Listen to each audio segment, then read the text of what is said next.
Not dandelion tea, but it does hit the spot. Oop, don't fall, don't fall. I want to call your attention to all the Klingons I have collected on the hike on the way in here. Yep, Kyle, these are Missouri Klingons. Alright, howdy ho friends. This is going to be a tag on video to the best bushcraft knife.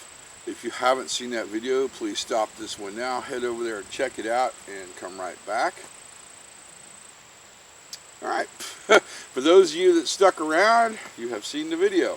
We're going to be talking about what I call specialty tools. Tools you carry with you only when you have a project in the woods, except for two of these. Alright, so we're going to get started. The first one is going to be my multi-tool. This is a very cheap multi-tool, and you have to give it a little attitude to get it to work sometimes. I purchased this, I can't remember where, and it wasn't that much. It was like a couple bucks. And I figured one day when it breaks, I will replace it, but this is in my pack at all times. The second one, in which I actually use today, is going to be my shovel. This was originally a survival tool. It came with the axe, and it had this little saw blade on here. And after using it a little bit, I discovered that the axe was pretty much useless. The saw blade, very useless. But the shovel was freaking awesome. Now one day, eventually, I'm going to pull the blade off of it, but until I do, it's going to stay inside the handle here. And it doesn't weigh that much at all. It's not even a freaking pound. It's so lightweight. But I use the heck out of it. And this and the multi-tool are in my pack at all times. Now it's time to get into the specialty tools. This first one here is going to be my buck saw. I made it roughly about 8 years ago. No, I wouldn't say 8. It was probably 6.5 years ago. 6.5 years ago. And I just kind of threw it together. I was going to redo it, but I never did get around to doing that. Get off me, bug. Oh, come on. There we go. Never got around to redoing it. I fell in love with it. It's got issues, but I know the issues and it works great. I carry this with me when I'm going to be out doing a project, such as building a shelter or a fire or something like that.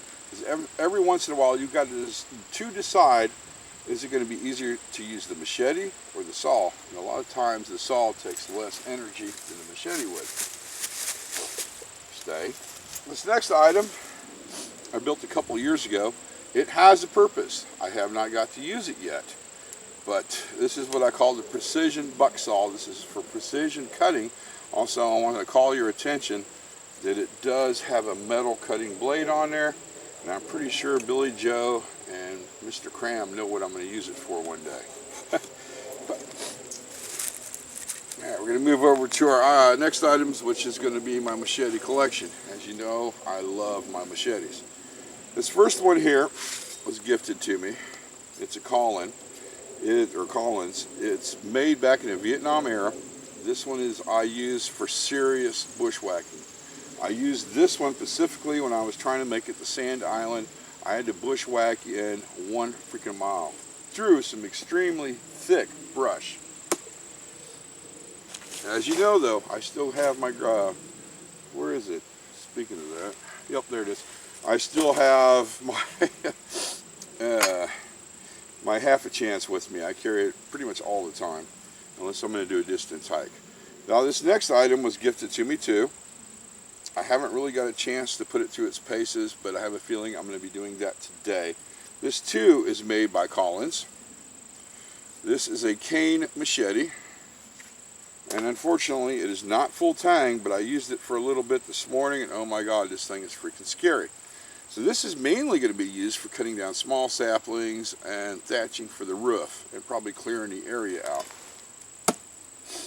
But, and yeah, this sucker is heavy too.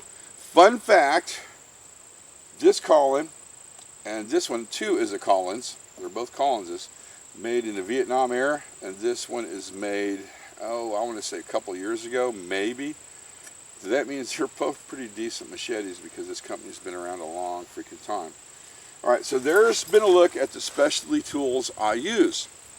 I don't carry them with me all the time, only when I have a project to do. Now, what I'd like to hear from you is put down in the comment section what tools do you carry and why and on what occasion. And I just got attacked by another freaking bug of some kind. Oh, there we go. What occasion and what are you doing with them? Because I know a lot of people are very partial to axes. I don't carry one anymore because I like my machete. I think that's going to wrap the video up. It's a beautiful day out. I got some work to do in this lean-to shelter behind me.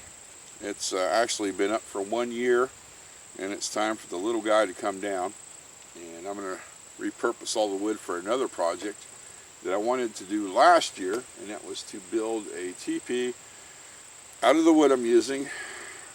Use shrink wrap, I think wire ties, a little duct tape, and put a stove in it. And they said they can build it for under 20 bucks. I'm going to find out if that's true. All right, friends. Comments are more than welcome. Heads up, it's going to take me a while to get to them due to my work situation. It's getting pretty nuts this time of the year. Yes, I'm getting into my busy season. And like always, friends, thanks for watching.